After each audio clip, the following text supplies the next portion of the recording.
Muito bom dia, boa tarde, senhoras e senhores. Quero agradecer a presença de todos os deputados para a realização desta audiência pública, na qual nós temos a alegria de receber o excelentíssimo senhor secretário da Fazenda do Estado de Pernambuco, o senhor Flávio Mota. Secretário, muito obrigado por ter vindo aqui ao nosso encontro para prestar esclarecimentos sobre a situação fiscal do Estado de Pernambuco. Tenho certeza que você encontrará um ambiente que é convidativo a um debate republicano, respeitoso. Agradecemos imensamente a sua vinda. Gostaria de inicialmente facultar a palavra para o senhor para fazer uma fala introdutória e, na sequência, por favor, fique à vontade para dar início à sua apresentação.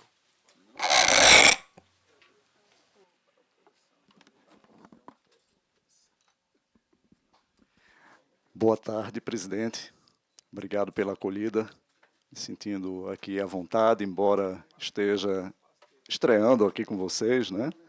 Embora a gente vai ter aí um momento de contemplação nos resultados que temos, né? Resultados auferidos nesses primeiros 2 quadrimestres.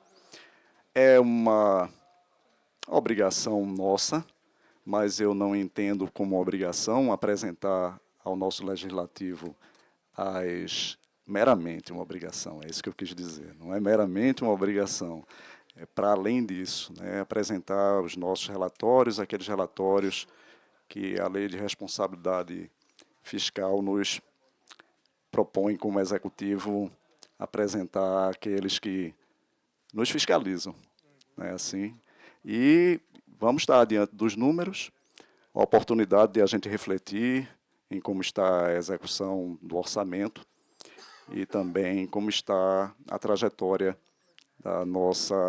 do nosso exercício fiscal de 2025. Também sinto-me honrado e estou aqui para contribuir no debate. Bom, tivemos a publicação, como é regularmente feita, né, dos relatórios concernentes ao 4º bimestre de 2025 e segundo quadrimestre, o REREL e o RGF, e isso acontece sempre quando há o encerramento de um mês fiscal que é par, e a publicação dos dados acontece no mês ímpar subsequente, então é esse o regime. Temos como fechamento de um quadrimestre a publicação do RGF para além do REREL. E, como é regra, a gente inicia com o balanço orçamentário, né? O balanço orçamentário ele serve de prelúdio para os resultados primários e nominal, e ele serve como um prelúdio deles, né? Mas já nos traz aqui algumas variáveis e grandezas interessantes de serem contempladas. Então, assim está o balanço orçamentário. Lembrando que a gente fala das receitas que ingressaram nesse período, né, nos 8 primeiros meses do ano, e as despesas liquidadas nesse período também, de ordem orçamentária. Então, temos aqui a divisão, campo superior das receitas. A gente pode identificar aqui como está a progressão. A nossa receita corrente no período ela subiu 1,33%, comparado ao mesmo período do ano passado.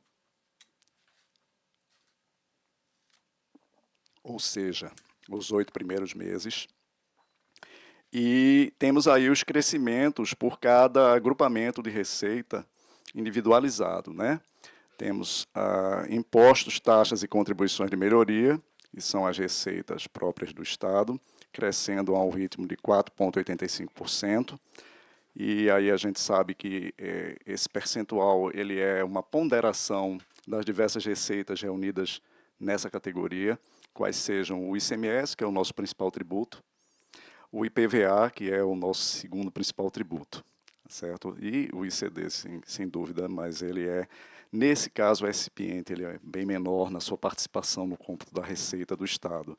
Então, olhando para esse valor, né, percentual relativo de crescimento, a variação, nós temos aí o ICMS crescendo a 4,3% nos 8 primeiros meses e o IPVA a 10,6%. E aí nós temos as outras receitas de contribuição, que tem a ver com os regimes nossos previdenciários, né?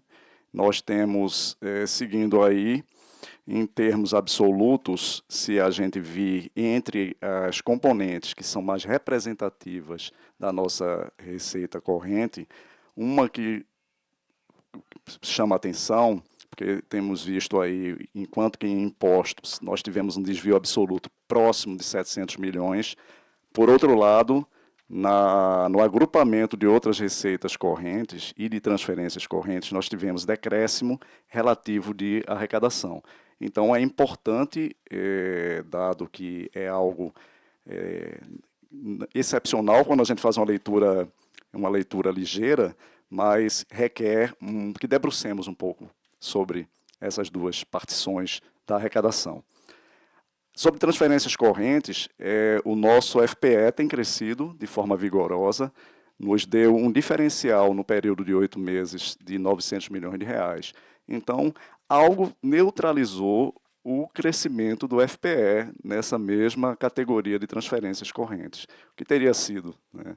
Então, nós temos tido nos últimos 3 anos uma receita que ela é recorrente, mas vai um dia findar. Ela tem prazo de findar mesmo, né? Ela não vai prosseguir, não é uma receita ordinária, é uma receita excepcional, que é o Fundef. Temos recebido de precatórios aquela questão de que, em tempos atrás, o Estado atingiu os mínimos constitucionais e houve falta de repasse de recurso federal, que ficou demonstrado. Muitos estados entraram em lide com a União, e Pernambuco, desde 2021, salvo engano, se a minha memória não me falha, tem tido recursos oriundos desses precatórios, né? Teve um primeiro momento em que se chegou a uma negociação com o governo federal e a parte não controversa ela foi modulada e o recurso chegou para o Estado, e é um afluxo da ordem de pouco mais de R$1 bilhão, e estamos vivendo um momento diferente, que é justamente a resolução da parte não controversa, da parte controversa, que também foi modulada, né? Era um resíduo de cerca de R$1,3 bilhão, corrigidos a valores atuais, em torno de R$1,5 bilhão, e também vai ser parcelado, como o primeiro parcelamento aconteceu em 3 vezes, nos anos de, então aqui eu me corrijo, 22, 23, 24, então foi a partir de 22. A negociação aconteceu em 21, com efeitos financeiros a partir de 22. Recebemos numa proporção de 40%, 30% e 30% do que era o nosso montante. Então, olhando onde é que eu quero chegar, né? Eu fiz uma pequena digressão, mas para trazer um contexto para todos os senhores, senhora.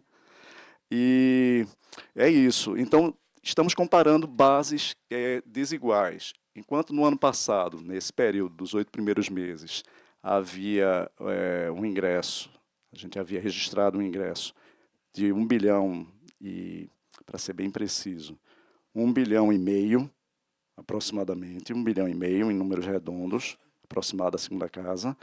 Esse ano, nós tivemos 550 nesse novo regime, né, porque é o restante que era controverso, que também foi modulado. Então, há de se esperar que por 3 anos consecutivos nós recebamos esse recurso aí, por volta desse valor. Mas no comparativo dos 8 primeiros meses, então temos na base de 2024, R$1,5 bilhão de ingresso do Fundef, versus na base de 2025, um pouco mais de 500 milhões. Então, só isso já explicaria uma redução de R$1 bilhão, né, na comparação. Mesmo com o FPE crescendo em termos absolutos a 900 milhões, então nós temos aí uma perda relativa nesse comparativo de cerca de R$100 milhões. Olhando para outras receitas correntes, onde a gente também, no diferencial, teve uma perda de arrecadação, perda de recolhimento, tem 2 principais fatores eu traria para vocês. O primeiro é o FEF. Vocês, todos, senhores deputados lembram-se do fundo que visava o equilíbrio fiscal. Acho que ele foi criado em 2016, quando passamos por aquela grande crise, e vigente desde então. Só que, a partir do ano passado, começou a sofrer uma redução percentual. Vamos recapitular aqui. Os contribuintes que são beneficiados com os benefícios fiscais, como PRODEP, PROIND, benefícios que são concedidos pelo Estado em termos de ICMS, a eles se propôs, naquele ano de 2016, que fizessem um aporte via recolhimento para esse fundo que foi criado com o objetivo de reequilibrar as finanças. Foi para uma emergência financeira, econômica que se vivenciou naquele período. E é bom, tem tempo de duração mesmo. A gente não pode se acostumar indefinidamente com um recurso que tinha um propósito específico no tempo, no espaço. Então, foi correta a reavaliação e esse progressivo, vamos chamar assim, desmame dessa receita. Então, estava dentro do que era previsto e o efeito começou a se tornar perceptível em termos de redução. Mas, para além disso, eu teria que trazer aqui também uma outra informação para vocês, não quero lhes tomar muito tempo, não. A gente prometo que essa é a última consideração que eu faço sobre receita, mas porque é relevante. Uma parte dessas outras receitas correntes são multas. Multas que estão contidas, por exemplo, nas autuações que nós fazemos. O crédito tributário, quando ele é lançado, uma parte dele é o imposto principal e sobre ele há os acréscimos, né? Acréscimos de multa e juros. Então, quando se faz um recolhimento de um valor de crédito tributário, ao se classificar essa receita, ela se transforma em ICMS, e aí a gente está falando exatamente sobre essa linha de impostos, taxas e contribuição de melhoria, mas a gente fala também sobre multas, e a receita de multas ela está contida nessas outras receitas correntes. E, por conta, aí vou trazer a lembrança de todos nós, algo que está mudando, inclusive a cultura da nossa própria Secretaria da Fazenda. Eu sou servidor da Fazenda, auditor tributário desde 1992, e desde que entrei até o tempo em que eu estava na área tributária, 2018, uma das questões sempre relevantes no âmbito da Cefaz é o cuidado com a constituição do crédito tributário, agir sobre as lacunas de arrecadação. Agir sobre as lacunas de arrecadação, em muitos casos, significa detecção de gaps de recolhimento que compulsionam a Fazenda, até porque é a obrigação, é mistério nosso, constituir o crédito tributário em situações de abertura de ordem de serviço específica contra um contribuinte com vistas a que haja a regularização daquela arrecadação que não ingressou. Mas a gente sabe que o contencioso é complicado, até que um dia isso se transforme em liquidez, tem todo um percurso que é longo. E qual é a mudança? É onde eu quero chegar, que explica, em boa parte, a redução das multas, né? Quando é que nós costumamos reaver ou recuperar crédito tributário? Quando há edição de programas específicos, né? Leis que são aprovadas, inclusive, aqui no Parlamento, claro, leis que passam pelo Parlamento. E é sempre um custo enorme e gera uma expectativa nos contribuintes de que sempre haverá um novo PERC, que é o tempo esperado para que aconteça essa regularização. Então, mudando um pouco essa cultura, desde 2023, acho que o Wilson já esteve aqui conversando com os senhores e deve lembrar vividamente do programa que está se consolidando na Secretaria da Fazenda, que é o Coopera, que visa exatamente a que o contribuinte se autorregularize. Essa autorregularização ela é facultada ambiente específico que foi criado para os contribuintes, que é um ambiente só deles, em que eles, ao acessarem, conhecem como a Fazenda os enxerga, né? O que tipo de deficiência ele apresenta em função do cumprimento de suas obrigações, quer sejam as obrigações acessórias, quer sejam as obrigações principais, né? O recolhimento. Por exemplo, bem simples, a declaração do contribuinte, que é o SPED, a escrita contábil, fiscal. Então, está lá, nesse ambiente, e, ao mesmo tempo, ele tem noção de todos os lançamentos que acontecem na sua escrita, e, ao mesmo tempo, ele conhece todas as notas fiscais que foram emitidas contra ele ou emitidas por ele. E, nesse cotejo, aparecem o que seriam as omissões, as lacunas. E se dá a condição ao contribuinte de se regularizar. Então, a gente muda completamente a situação. Em vez de você lá adiante, né, de forma fria, e talvez num tempo futuro, muito distante do fato gerador, ir atrás de sanear uma situação já posta e antiga, você age em tempo real. O próprio contribuinte, ele identifica as situações em que está enquadrado, né, e que são situações que ele precisa reparar, e de forma autônoma, de forma induzida, de certa forma, ele vai em busca da regularização. E aí a gente já começou a ver todo esse processo. Evidentemente, a Fazenda não pode prescindir daquilo que é o mistério, né, nosso de constituir o crédito tributário. É uma função vinculada, exclusiva, mas vai acontecer isso, fechado um ciclo em que se facultou ao contribuinte a possibilidade de se regularizar. Então, é uma situação, acho que, de muito mais justiça, inclusive de justiça tributária mesmo, sabe?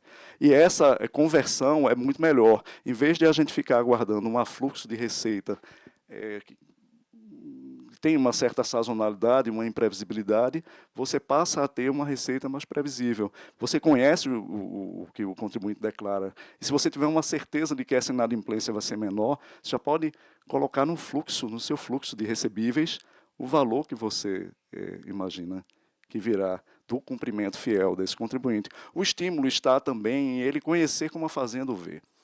Ele, nesse ambiente, ele vai ter noção de como a Fazenda o vê. Tem alguns critérios bem estabelecidos, está na lei, tem um atributo que se dá a ele a ver com estandartes, né? Até cinco estandartes seria a condição ideal do contribuinte, como ele é visto idealmente pela Fazenda, ele é um excelente contribuinte, e por aí vai até um estandarte. Então, existe uma motivação com o tempo de ele querer parecer melhor a Fazenda. Isso pode ser algo até monetizável para ele mesmo, né? Bom, era essa consideração que eu queria fazer. Segura isso aqui um pouquinho, por favor. Falei do ponto de vista das receitas, né? A gente agora vai falar rapidamente das despesas também. Eu prometo que nas minhas próximas vindas eu vou dominar melhor o tempo, tá certo?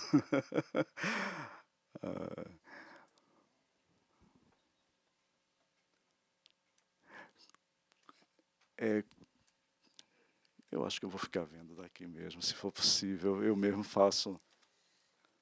A gente simplifica aqui. Tá bom, perfeito. É isso aí, vai ser complicado. Tá bom. Muito obrigado. Pode ser. Pronto, com relação à despesa, não sei se isso aqui fica maior, eu estou naquela idade que a distância fica ruim, muito perto também.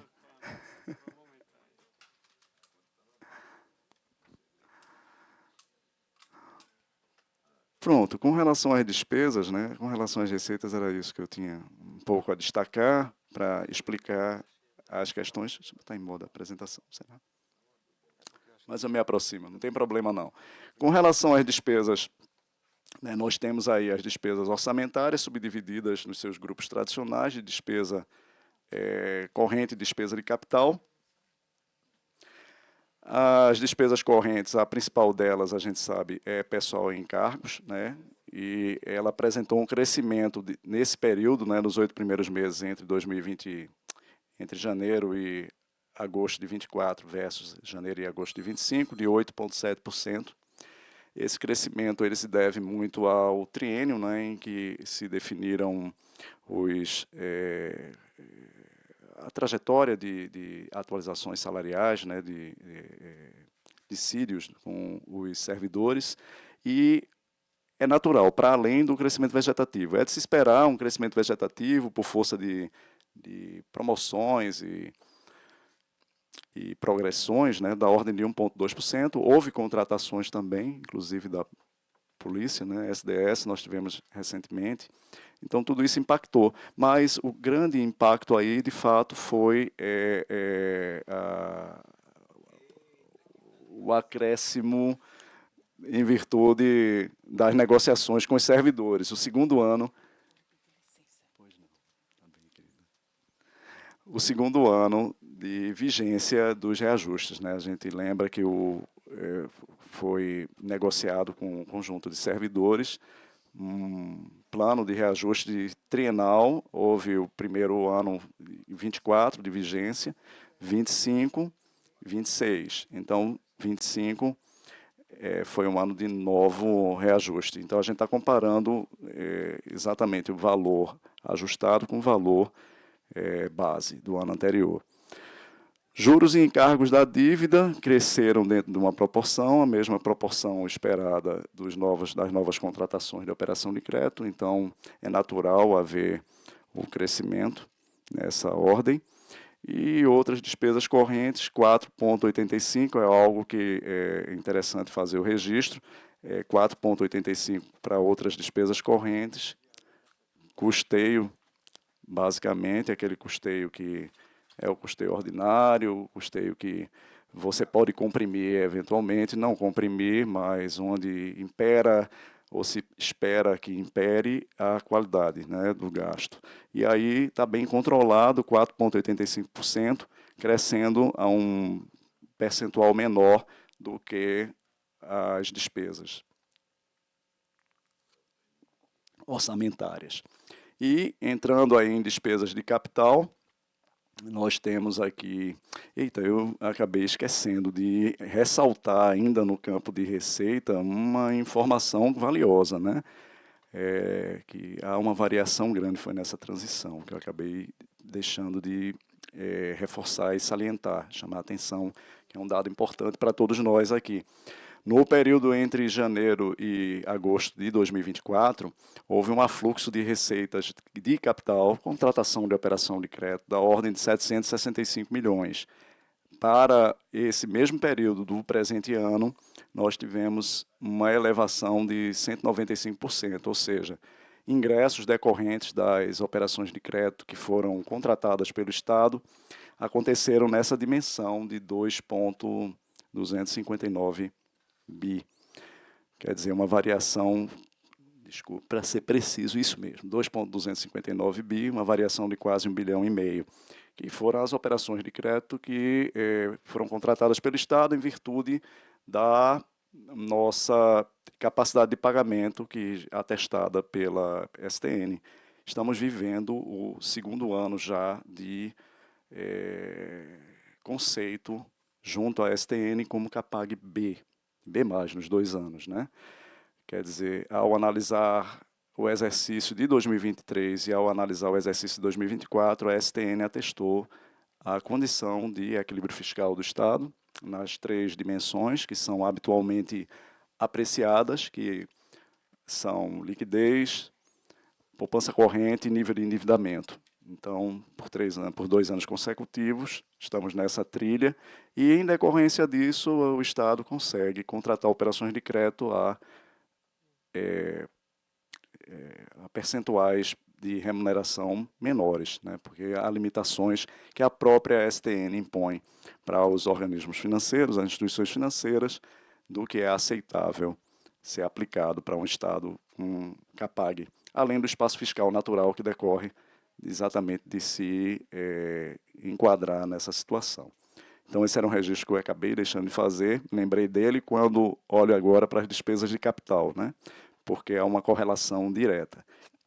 Então, nós temos aqui, entre as despesas de capital, uma evolução do investimento no período, de 1,5 bi para 1,940, e inversões financeiras também, que são consideradas grupos 4 e 5, né? Considerados também como investimento, mas não investimento feito pelo Estado diretamente, mas através das empresas. E a amortização da dívida, que, por incrível que pareça, não houve uma evolução tão grande, porque o nosso endividamento, embora tenhamos contratado operações de crédito, continua muito baixo, né, diante dos patamares legais que nos são impostos. Tem aí, assim, aqui, desculpe, né, ao termo entre receitas e despesas, nós temos aqui o resultado orçamentário, que ficou em 3,4 bi no período, versus 3,9 bi. A explicação para esse decréscimo, a gente teve, aqui já falei sobre as receitas, né, que deixaram de ingressar por um lado, e, essencialmente, despesas de capital também, que subiram. Então, tem aqui a trajetória do resultado orçamentário ao longo dos últimos anos, né, tendo por ano base 2021, sempre considerados os 4 bimestres, 4 primeiros bimestres do ano. E destaque, né, algumas lâminas aí para destacar as trajetórias. Nós temos aí as operações de crédito e a série histórica, que se inicia em 2021 e culmina aí em 2025. Não terminamos o ano, então há de se esperar novos ingressos consequentes à execução das despesas. Em alguns casos, os ingressos eles dependem da execução da despesa. É necessário prestar conta para que haja a liberação do recurso respectivo. Em outros casos, não, o recurso ele vem de forma antecipada. Esse quadro aí ele reúne investimentos e inversões, né? A somatória dos dois nos dá aquele investimento total. E aqui tem um destaque sobre, e mesmo considerando que nós tivemos um aporte significativo de receitas oriundas de operação de crédito, ainda assim, o Estado também tem investido com recurso próprio. Então, a gente tem tido condição de investir, e o investimento próprio do Estado, nesse cômputo, ficou em 657 milhões dos 1,9 bi. A gente pode dizer que a terça parte do investimento total feito pelo Estado foi oriundo de receita própria. Sobre a RCL, né, a RCL é o denominador de quase todos os indicadores nossos relevantes, né, que é uma grandeza importantíssima para todos nós, a gente tem que estar de olho nela. Então, nós tivemos um crescimento no período de 3,7% e da receita corrente líquida, e a gente já falando a respeito de um ano, não mais saindo daquela métrica de 8 meses do relatório que a gente apresentou, mas de uma janela de 12 meses. Então, a gente está considerando o mês de agosto e os 11 meses precedentes, né? Ou seja, setembro de 2024 até agosto de 2025. E aí nós temos os comportamentos de nossas principais receitas, né, componentes, né? A primeira é o ICMS, a seguinte, que é o FPE, e a transferência de Fundeb, que é a bruta aqui no caso, certo? Seguindo agora, nessa sequência natural, nós chegamos ao resultado primário do período, né? Agora considerando os 12 meses, tá? Então, nós temos aí o cômputo das receitas primárias, aí, lembrando, não tenho que lecionar os nobres deputados, né, mas lembrando que a gente não leva aqui em consideração a parte dos rendimentos, né, e nem o pagamento do serviço da dívida, tá certo? Então, a gente, alijando esses valores, né, expurgando eles, nós temos, então, aqui uma forma de avaliar a capacidade do Estado de solvência. Enquanto o resultado orçamentário ele é muito mais uma métrica ou um termômetro de como estamos cumprindo a nossa LOA, não é? O resultado primário ele já nos traz uma outra realidade, que é o orçamentário muito mais a coisa do dia a dia, né, das receitas que ingressam, das despesas que saem, desse diferencial que nos permite ver como estamos no curto prazo. Já o primário não, é alguma coisa que a gente vê assim, que nos traduz como uma variável mais relacionada a equilíbrio, mais relacionada à sustentação, sustentabilidade. Então, o nosso resultado primário no exercício, as receitas estão aí totalizadas, né? As receitas correntes cresceram esse valor de 0,99%, muito parecida com as receitas correntes que a gente viu lá atrás. Crescimento que foi prejudicado pelo que eu falei, né? Prejudicado por estarmos, a gente pode pensar assim, estamos ficando cada vez menos dependentes do Fundef. Isso é importante. Um dia a gente vai realmente não precisar dele, né? E estamos buscando que haja equilíbrio fiscal sem que esse equilíbrio ele esteja encimado por receitas que são esporádicas, não são receitas administráveis por nós, tá? Então, nós tivemos esse valor de receitas primárias, nós tivemos o valor de despesas primárias também. No caso das despesas primárias, incluem-se as despesas de capital, não é? As receitas primárias de capital são muito poucas. As despesas primárias de capital elas são vultosas, ainda mais num ano em que houve investimento. Houve a decisão do governo de fazer investimento em vez de poupar. Nós sabemos que o Estado não é um ente financeiro, bancário, não é para estocar recursos, né? E sim transformar, prover o necessário para que haja investimento correto para a sociedade. Então, nesse espírito, esse foi um ano de investimento. Sendo um ano de investimento, é fatal que o resultado primário se reduza. Não tem como, né? A gente sabe a realização do que aconteceu. O que importa não é haver redução eventual. O que importa é manter a sustentabilidade, a trajetória. 2 anos de primado que nós tivemos, né? Um ano foi o ano 2023, os senhores lembram que foi um ano em que nós não tivemos ajuste da modal, foi um ano particularmente difícil, e mesmo assim, né, irmanados, né, foi uma luta não só do Executivo, foi uma luta de todo o Estado, com a ação muito próxima do Legislativo, para a gente transpor um ano muito difícil, o ano 2023, e foi um ano de virada. Saímos, né, de uma situação para uma situação de CAPAG, de estabilidade, de CAPAG-B, de voltar a ter a possibilidade de contratação de operações de crédito. 2024 foi um tanto a consolidação disso, mas já um ano em que houve a recomposição da matriz de arrecadação, através da mudança da modal. E esse ano 2025, vamos dizer assim, num comparativo com 2024, é um ano típico, um ano sem novidades, sem externalidades. Então, é um ano em que a gente olha para o que aconteceu nos 2 primeiros anos e a possibilidade agora de estarmos numa situação, por 2 anos já angariada, de sustentação fiscal, de tomar um passo, de transformar um tanto desse recurso em investimento e, mesmo assim, não comprometer a estabilidade fiscal, a sustentabilidade, certo? Estamos trabalhando com essa meta de manter o Estado, assim, pulso firme da nossa governadora, manter o Estado nessa trajetória, até porque nós temos programas assinados com o governo federal.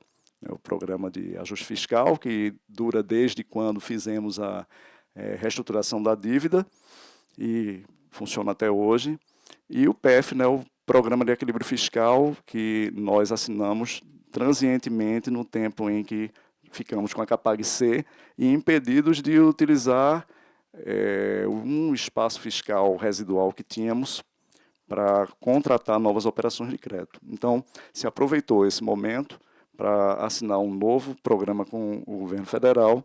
Começou no ano de 2024 e vai até o ano de 2026. Ele finda com esse primeiro quadriênio. E uma das obrigações que o Estado tem é de preservar a condição de CAPAG-B.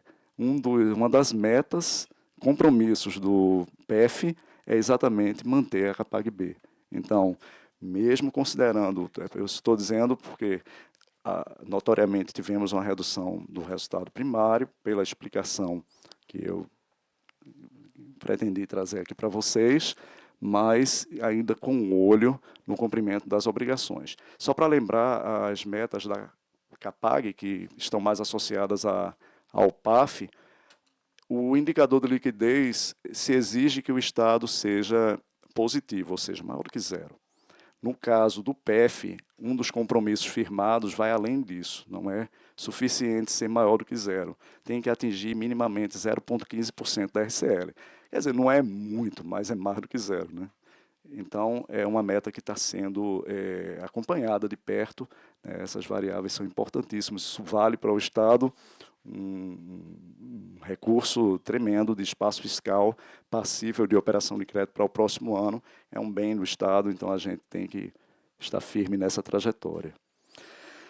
Ok? Então, vejamos, mesmo considerando que nós tivemos uma redução, né, no resultado primário, o que a gente chama acima da linha, considerando agora o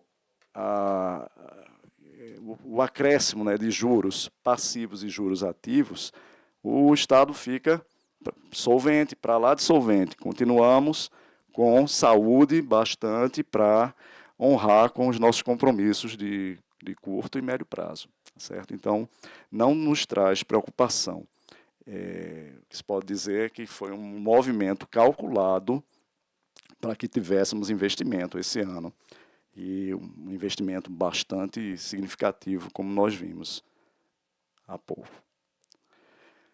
Aqui é o Fundeb, né? Eu gosto, assim, não gosto de trazer sempre, mas eu gosto de estar sempre olhando para o Fundeb, né? E trazendo aqui para os senhores pela primeira vez, mostrando, né, que há o nosso esforço no desenvolvimento da educação do Estado, os 20% regulamentares que, né, nós aportamos no fundo, e aquilo que retorna para o Estado e efetivamente nós utilizamos na execução do exercício, e aquilo que nós não executamos, nós sabemos que é bem empregado nas administrações municipais.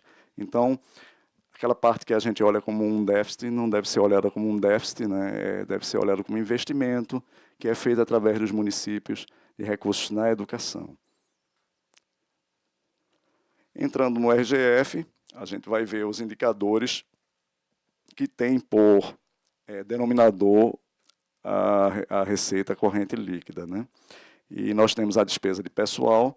A despesa pessoal está bem comportada. Aqui, olhando o consolidado, ou seja, a somatória dos três poderes, nós temos os limites todos e o Estado está a 51,63, ou seja, estamos abaixo, bem abaixo do limite de alerta e, por conseguinte, dos demais limites também. É isso. E aqui, olhando somente para o executivo, nós temos aqui o comprometimento da ordem de 42,65%, né, foi publicado no nosso último RGF, também muito bem acomodado, em um nível inferior ao limite de alerta. Mas vale lembrar, e aí a gente precisa fazer essa reflexão, lembrando que nesses 12 meses nós temos computando na RCL, uma receita extraordinária que é a do Fundef. Ou seja, esse índice ele ainda é assim reduzido por conta de o denominador estar levando em consideração um valor que é esporádico. Mas mesmo a gente fazendo a retirada desse valor, o nível de comprometimento não chega perto dos 44%, não. A gente ainda tem um espaço de conforto. Com relação à dívida corrente líquida, nós temos aí a diferença entre a bruta, né, 19,9, e a disponibilidade de caixa, que são os nossos haveres, a ordem de 9 bilhões, e ligeiramente superior ao mesmo período do ano passado. A dívida líquida chegou a 10,12 bi. Então, também, quando a gente olha essa dívida líquida consolidada em face à RCL, o percentual é de 22%, ou seja, praticamente 1/10 do que é o limite constitucional de 200%. Olhando simplesmente para o indicador de dívida corrente consolidada líquida, a gente seria capaz de guiar porque o fator que é convencionado pela STN para majorar nos quesitos, né, de A para B, o limiar é de 60%. Então, a gente é A em endividamento.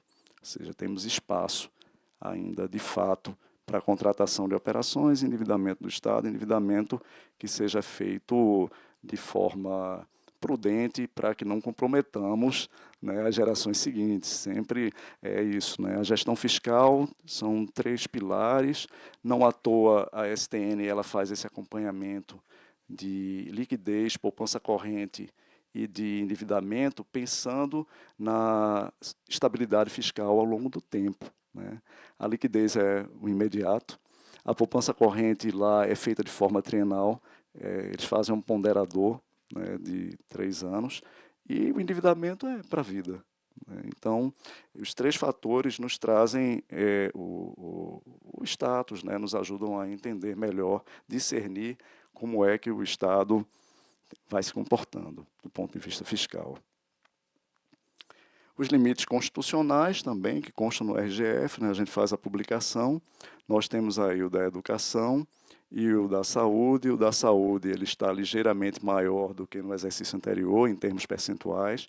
Saúde sempre bem além dos 12% constitucionais. A educação, estamos na trajetória que culminará lá no cumprimento do mínimo constitucional. Lembrando que muito do que é investido, aportado na educação, não conta para um mínimo constitucional, porque são receitas outras não elegíveis. Não significa que o Estado gaste somente esse percentual. Esse é o percentual das receitas que são elegíveis para o cômputo dos mínimos constitucionais, tanto da educação quanto da saúde. E pronto. Aqui eu encerro a minha apresentação, meus caros. Muito obrigado, secretário Flávio, pela apresentação bem estruturada. Nesse momento, eu gostaria de facultar a palavra a algum deputado que tenha interesse. Faculta a palavra ao deputado Mário Ricardo. Senhor presidente, nobres colegas, senhor secretário, seja bem-vindo à casa de todos os pernambucanos. Antes de fazer qualquer pergunta, eu queria também fazer uma colocação com relação à participação do seu antecessor, ao doutor Wilson de Paula, que esteve aqui conosco várias vezes, em vários encontros. E eu lembro que uma das conversas que nós fizemos aqui, nós fizemos um apelo a ele, um pedido a ele, para que ele, na administração da Secretaria da Fazenda, que a gente sabe que não é fácil ser secretário da Fazenda de um Estado, ele tivesse um olhar diferenciado com relação aos empreendedores pernambucanos, para que separássemos bem os devedores dos sonegadores, para que tivéssemos uma atenção com o contribuinte, para que ele, quando chegasse na Secretaria da Fazenda, ele tivesse um acolhimento, porque dificuldades existem no país com tantas inconstâncias como o nosso, no mundo com tantas atribulações, com tantas variáveis. Às vezes o empresário de determinado segmento ele passa por dificuldades momentâneas. E o Estado e a Fazenda precisa ter um olhar cuidadoso com esse contribuinte, porque é ele que gera emprego, é ele que paga os impostos, é ele que faz efetivamente o Estado se desenvolver. Então eu reitero a Vossa Senhoria o pedido que eu fiz ao Wilson quando ele esteve aqui, para que tivesse esse olhar sempre atento com o contribuinte. Aqui nós não passamos a mão nos sonegadores, jamais. Que nós estamos preocupados com aqueles que, porventura, passem por alguma dificuldade momentânea e que precisem de um acolhimento da Fazenda Estadual para que ele continue empreendendo, gerando emprego, gerando renda e dando oportunidade às pessoas. Então, essa é a primeira colocação. A segunda colocação, e aqui eu fico muito à vontade para poder fazer, é a nossa preocupação com o endividamento do Estado de Pernambuco. São empréstimos recorrentes, pedidos, e isso é uma preocupação que nós temos com as futuras gerações. E faço também esse apelo e esse pedido a todos os técnicos da Fazenda, e Vossa Senhoria, com 33 anos de casa, conhece bem a importância do Estado olhar para as futuras gerações. Esse cuidado, esse zelo, para que não tenhamos amanhã que comprometer as futuras gerações com empréstimos sucessivos e com a falta de capacidade efetivamente de pagar. Então, que a Fazenda seja muito fiscalizadora, porque os governos, eles são temporários, as gestões, elas são temporárias, o Estado, ele é permanente e é preciso esse zelo, esse cuidado. Nós temos batido muito nessa questão de empréstimos e esse comprometimento com as futuras gerações. E o terceiro ponto, né, que nós gostaríamos de colocar aqui nesse encontro e dizer da felicidade de recebê-lo aqui, é que mostra efetivamente, senhor presidente, nobres colegas deputados, que essa casa agiu e age com muita responsabilidade, que ofereceu à governadora, atual gestora do Estado de Pernambuco, todas as condições para poder gerir o Estado de Pernambuco. Quando Vossa Senhoria mostra aqui esses gráficos com o crescimento da receita do Estado, com a atuação direta, né, com a aprovação nessa casa do ajuste da modal, né, com o aporte dos empréstimos, com o apoio dos empréstimos, permite que o Estado de Pernambuco esteja vivendo este momento hoje. Então, a participação efetiva dessa casa, da aprovação dos projetos enviados para esta casa, da responsabilidade com que essa casa tem agido, é importante que façamos sempre essa colocação, para que narrativas não sejam construídas diferente daquilo que é a realidade, contra números, contra fatos, no argumento. A sua apresentação aqui hoje mostra efetivamente, presidente Antônio Coelho, como esta casa tem agido. Com o trabalho realizado nesta casa, o governo do Estado de Pernambuco hoje tem uma condição completamente diferente se nós analisarmos os números para trás e verificarmos a situação do Estado de Pernambuco hoje, fruto do esforço, do trabalho de cada um. Então, desejar a Vossa Senhoria todo sucesso no meio do mundo, nos colocarmos à disposição naquilo que foi importante para que possamos efetivamente fazer com que o Estado de Pernambuco cresça e se desenvolva. Muito obrigado, deputado Mário Ricardo. Mais algum outro deputado gostaria de fazer uso da palavra? Eu gostaria, sim. Faculto a palavra ao deputado Alberto Feitosa.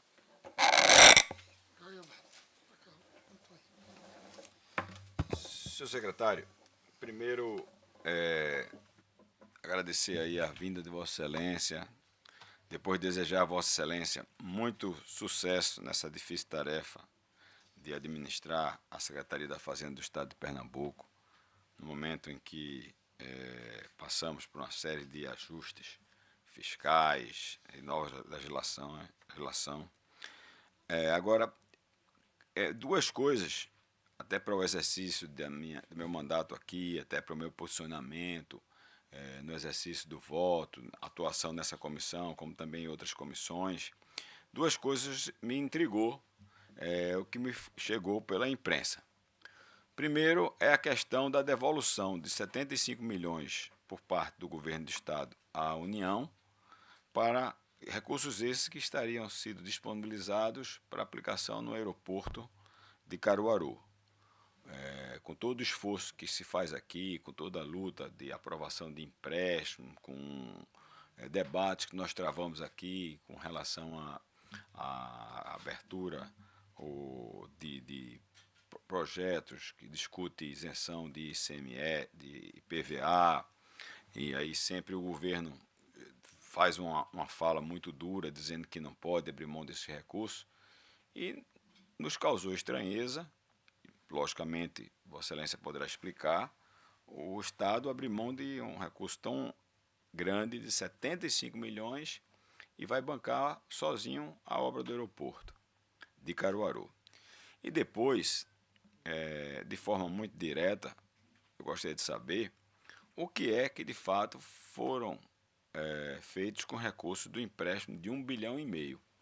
Esse recurso demorou bastante aqui na casa, quase 6 meses para ser aprovado. O deputado Valdemar Borges, que foi relator dele na Comissão de Justiça, implementou muitos pedidos de informações, não só a própria Secretaria da Fazenda, a Secretaria de Planejamento, a própria Secretaria Nacional do Tesouro, e no final detectamos algumas aplicações errôneas com relação a recursos de empréstimo para compra de equipamentos de ar-condicionado e de computadores para a Casa Civil, ar-condicionado para o gabinete da governadora. Isso foi uma discussão muito grande aqui na casa. O governo reconheceu o que estava aplicando indevidamente esses recursos, desfez o empenho, o subempenho, mas a fala, todas as vezes que eram cobrados aqui da Comissão de Justiça, que era cobrado dos deputados e a votação em plenário, era que esses recursos seriam empregados em obras de infraestrutura, principalmente do arco metropolitano. Cheguei a receber, eu, juntamente com o deputado Álvaro Porto, representações de vários empresários aqui do estado de Pernambuco, categoria de empresarial como FIEP, como o LIDE, como um outro grupo, que é um grupo bem restrito de empresários do estado de Pernambuco, o Atitude. Cheguei a receber em meu gabinete 2 empresários, ele curitibano, que tinha negócios de logística na Paraíba e no Rio Grande do Norte, me pedindo que eu acelerasse de todo jeito, porque estava comprometendo, segundo o que ele tinha lido e ouvido de membros do governo, não sei se da própria governadora ou da vice-governadora, de que esses recursos eram fundamentais para o arco metropolitano. E quando a gente viu também publicado na imprensa, foi feita várias operações, mas nenhuma com o objetivo de aplicação de infraestrutura, muito menos o arco metropolitano. Então, gostaria de saber do senhor 2 coisas. Por que abrir mão de 75 milhões de recursos para ser aplicado no aeroporto de Caruaru e o que de fato foram feitos desses recursos do empréstimo de R$ 1,5 bilhão? Obrigado, deputado Alberto Feitosa. Gostaríamos da oportunidade do secretário Flávio para tecer alguns comentários.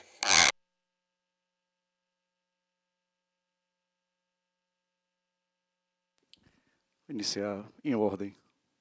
O deputado Mário Ricardo chamou a atenção para uma questão que a gente acabou abordando de forma tangencial, mas acho que vale a gente retomar, que é a diferença de tratamento entre os contribuintes. Verdade. Precisa que nós, a bem da isonomia, tratemos de forma distinta aqueles que são distintos, né, que são diversos no seu proceder ante o fisco. Sem dúvida nenhuma que aquele que empreende, gera emprego aqui e que é contribuinte do ICMS e eventualmente passa por situações de dificuldade, não é o devedor quanto mais, né, nem o sonegador. Então precisamos tratar com medidas diferentes. O Coopera, a lei que os senhores nos ajudaram, foi bem lembrado aqui, a pôr em curso, né, a ser editado e virar uma realidade agora, e não só uma realidade como já está efetivamente mudando os números do Estado, ela visa isso, a que o contribuinte que almeje se regularizar, ele vai ser dado a condição, no tempo certo, para que ele mesmo possa dar esse salto. E, evidentemente, só há sustentação para um programa dessa natureza se houver o outro lado, de punição para aqueles que são renitentes sonegadores, né, malversadores do recurso que a eles não pertence. Então, é nessa mesma medida. O programa ele é dúplice nesse sentido.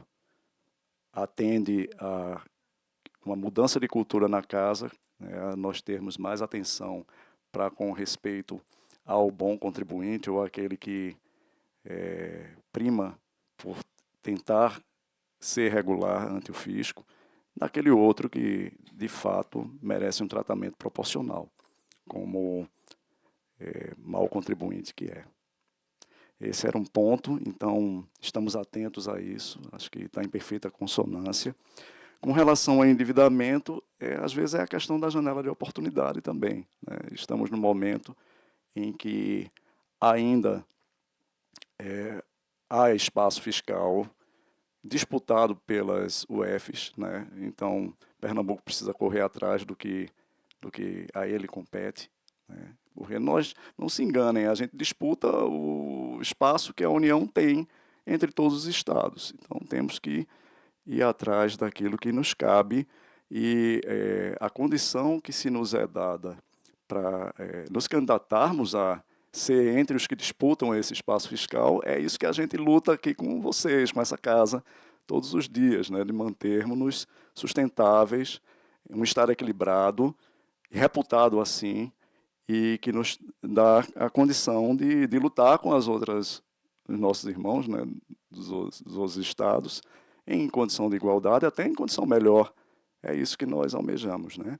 Então, a preocupação com o futuro ela é natural, mas a gente vê que essa trajetória de equilíbrio ela tem em vista a que o endividamento ele fique dentro de padrões aceitáveis, certo? Então, nada de excepcional.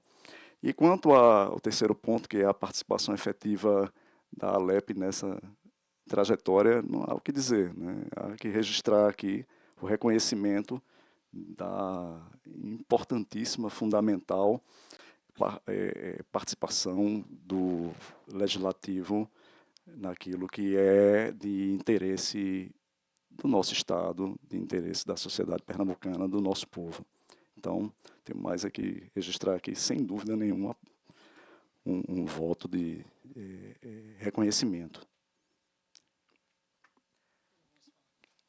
Mas ainda, o deputado Feitosa, né, fez algumas colocações aqui. Eu confesso, não, eu lembro bem, é uma questão, eu anotei, a devolução de 75 milhões com respeito ao aeroporto de Caruaru e a questão do empréstimo de 1,5 bi.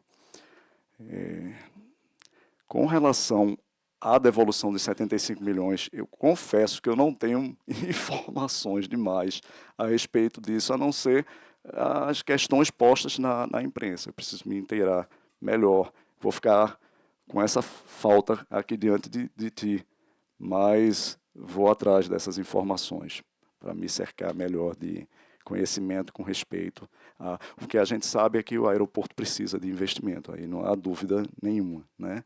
E que, evidentemente, há de ter as fontes adequadas para que esse investimento seja feito. É um aparelho importante do Estado e que precisa ser utilizado da melhor forma. Com relação ao empréstimo de 1,5 bi, eu estava vendo aqui, foi citado, Vossa Senhoria citou, um arco metropolitano. Eu estava aqui coligindo algumas informações sobre o arco metropolitano, que eu tinha aqui em reserva.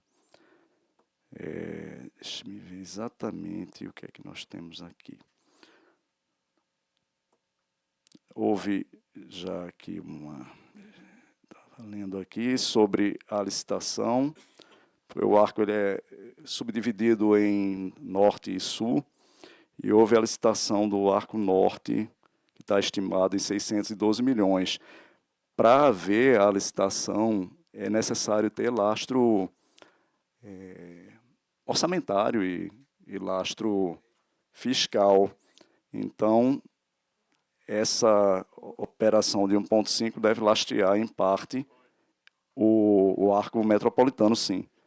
Porque se já houve licitação, a permissão para a licitação decorre de se ter a condição orçamentária e fiscal para tanto. Então, é isso que eu tenho pelo momento.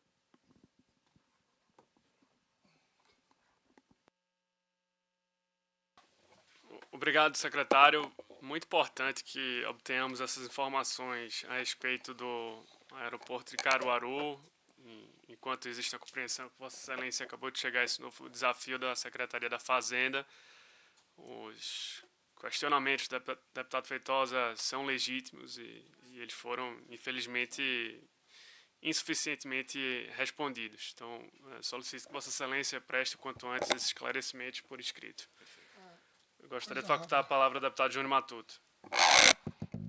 Senhor secretário, mais uma vez, obrigado aqui pela sua presença.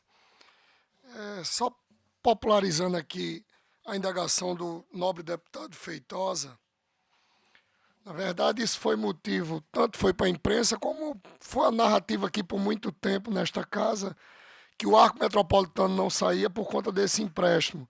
E aí a expectativa da gente, eu acredito que do povo pernambucano, é que a governadora Raquel Lira, ela, quando assinasse o contrato do empréstimo, esse de 1 bilhão e 500 milhões, tivesse lá explícito o direcionamento, a contemplação do arco metropolitano nesse empréstimo.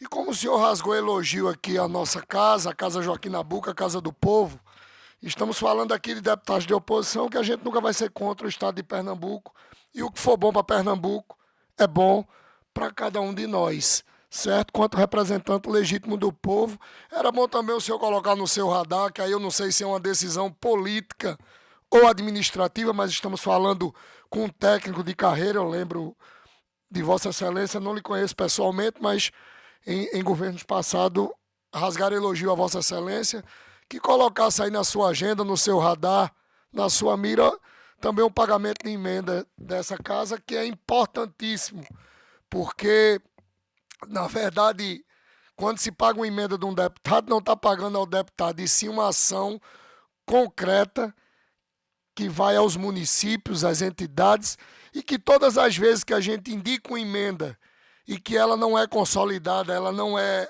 paga e transformada em ação, fica uma dúvida na cabeça da população e frustra tanto aquele prefeito quanto aquela entidade e principalmente o deputado, que quando chega em determinados locais do estado de Pernambuco, é sempre indagado o que tu fizeste pelo meu município, o que tu fizeste pela minha entidade, e um instrumento, uma ferramenta legal que nós temos é a emenda. E aí, como o senhor foi muito, não vou dizer generoso, mas justo, ou menos injusto possível, quando reconheceu das atitudes desta casa, eu queria que o senhor colocasse no seu radar essa questão das emendas. E aí, se for uma decisão política, também que o senhor deixasse claro para a gente ver para quem nós vamos apelar para que seja pago nossas emendas. Obrigado, deputado Júnior Matuto. Apenas reforçando um ponto que foi levantado pelo deputado Júnior Matuto, mas também o deputado Alberto Feitosa. Também é muito importante, senhor secretário, que tenhamos alguns esclarecimentos sobre qual o objeto do financiamento assinado na semana passada do governo do estado junto ao Banco do Brasil, como foi colocado pelo deputado Alberto Feitosa, também o deputado Júnior Matuto. Foi muito alardeado, tanto antes da aprovação do financiamento, de outra lei autorizativa, por parte desta casa, mas também durante o ato de assinatura da semana passada desse financiamento com o Banco do Brasil, de que esses recursos seriam utilizados para o arco metropolitano.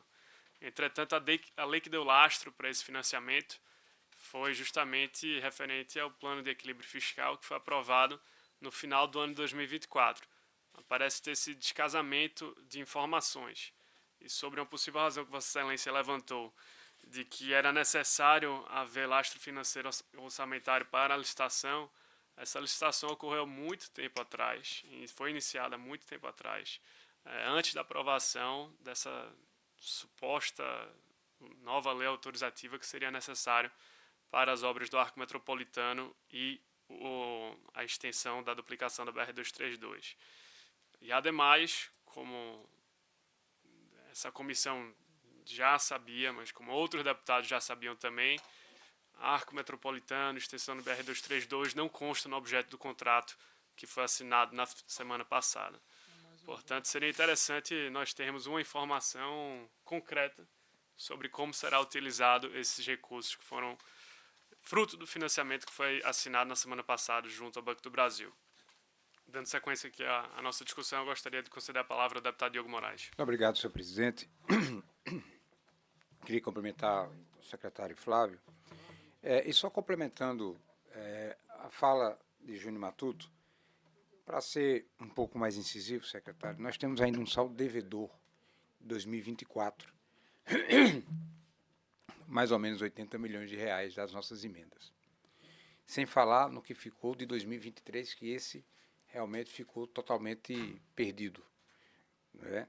E temos esse ano, que praticamente né? Já estamos entrando no 11º mês do ano e praticamente não foi pago absolutamente nada. Se foi pago algum percentual muito abaixo do que é esperado aqui pela casa, de um montante de mais de 300 milhões de reais.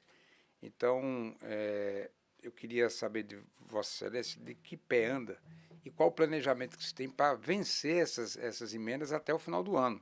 Haja vista, são emendas que têm que ser pagas por obrigação. Então,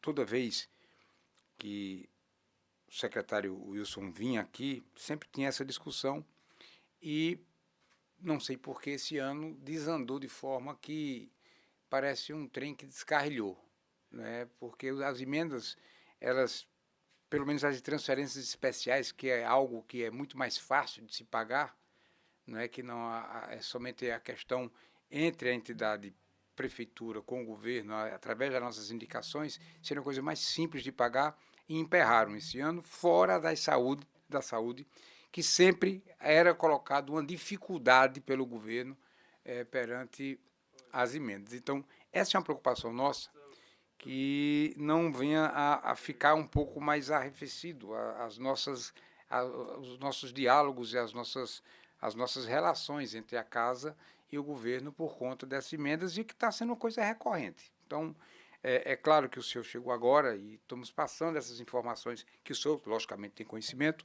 mas, como bem disse o Júnior Matuto, essa é uma preocupação que é dos 49 deputados dessa casa. E, aliado a essa questão do empréstimo, estamos falando de 1,5 bilhão que já autorizamos, e houve esse descobrimento de que não era realmente para absolutamente nada do que o discurso foi feito, do que essa casa estaria atrapalhando o governo, que estaria emperrando Pernambuco, etc., essa narrativa que todos nós conhecemos. Porém, nós temos outro na mesa aqui de 1,7 bilhão de reais. Né? Então, também, somados a esse 1,5 bilhão, que queríamos um esclarecimento, eu já pediria ao senhor que já antecipadamente também nos esclarecesse o que, de fato, né, o que seria esse 1.700 de verdade. Não seria, né, como foi feito com esta casa, da qual fizemos um trabalho aqui extraordinário, o presidente Antônio Coelho, junto com toda a equipe, com o relator Valdemar Borges, que se debruçaram para que a gente pudesse utilizar esse empréstimo de forma que chegasse na ponta, né, de forma mais incisiva na sociedade pernambucana. A gente também agora vai se deparar com mais 1 bilhão e 700 milhões, do qual também não vamos querer que seja colocado a casa contra o povo, e que, de fato, esse discurso caiu por terra e foi descoberto por todo o povo pernambucano que passava-se de uma farsa, né, do que estava sendo um discurso e para a prática. E que nós queremos aliar desse 1,5 bilhão, antecipadamente somados a 1.700 do que ainda vai ser aprovado por esta casa. Muito obrigado. Concedemos a palavra ao secretário Flávio Mota. Primeiro, emendas parlamentares, algo que eu acabei esquecendo de mencionar aos senhores. Na execução que nós vimos há pouco, né, nos relatórios, nas despesas de capital, lá tem uma parte do que foi executado das emendas parlamentares que foram realçadas de 2024 para cá. Quer dizer, houve o reconhecimento, né, o deputado lembrou 2023, mas aí eu trago também a memória de 2024. Nós tivemos um esforço de orçamento e um esforço financeiro também para honrar com essas legítimas despesas, né, que eram do exercício passado e que não se transformaram sequer em resta a pagar, mas foram reconhecidas, né, um ato de reconhecimento do Executivo com relação ao Legislativo, e essas estão perto de findar a execução.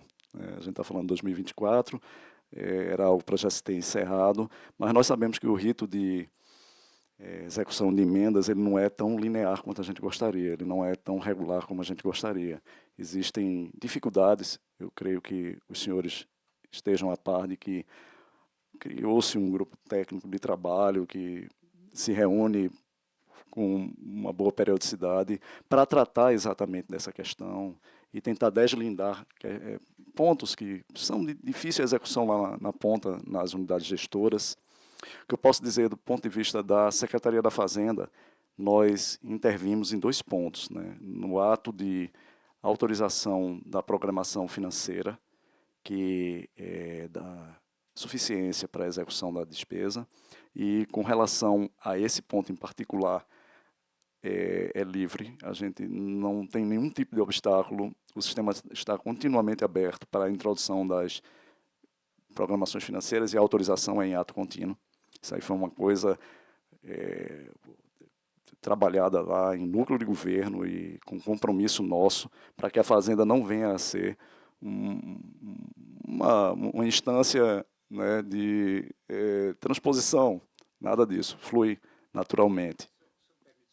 Claro. Mas nessa casa dos transferências especiais, bastava só um planejamento mensal e liquidar, porque não tem nenhum problema de documentação, não tem nada burocrático, é só a decisão política de pagar. É metade desse recurso, né? E a metade de saúde, aí sim, aí você pode até dizer documentação, alguma coisa, mas as transferências especiais, nós estamos no mês 11 e não foi pago sequer a totalidade que deveria ser pago. E você tem 12 meses para você poder fazer um planejamento e liquidar isso durante o tempo. Nós já vamos entrar no 11º mês do ano e isso não foi liquidado. Desculpa. Entendi. São distintas. Essa daí é de mais expedita resolução, né? Sem tantos embaraços. Eu fiz o registro aqui para dar uma atenção especial a isso, caro deputado. E com relação... É porque foram os dois que fizeram a mesma consideração, não é isso? E tem algo mais que veio de ti, que é a questão do novo empréstimo de 1,7 bi. E por ser assinado com o Banco do Brasil.